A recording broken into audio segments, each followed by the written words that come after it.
تعالي اقولك على 4 نصايح بسيطة هتساعدك تنسقي لبسك مع الاكسسوارات بطريقة شيك.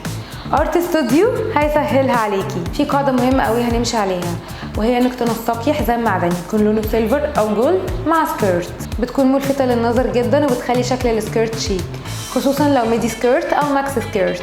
وعشان اللوك يكون جميل وشيك اختاري تلبسي اكسسوارز مناسبة، يعني لو هتلبسي عقد قصير يكون مقاسه على الرقبة بالظبط، ما يكونش طويل قوي ولا قصير قوي.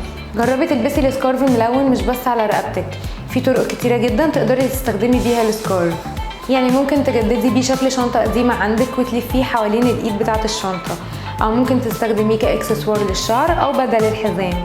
ولو عايزة تبيني اطول فابعدي عن الشنط اللي حجمها كبير او عريض، لانها هتبينك اقصر. لو انتي طويلة فالاحسن ليكي انك ما تلبسيش شنطة على شكل بوكس، لان بيبان شكلها مش متناسق مع الجسم، لكن الشنطة الدايرة هي افضل اختيار ليكي.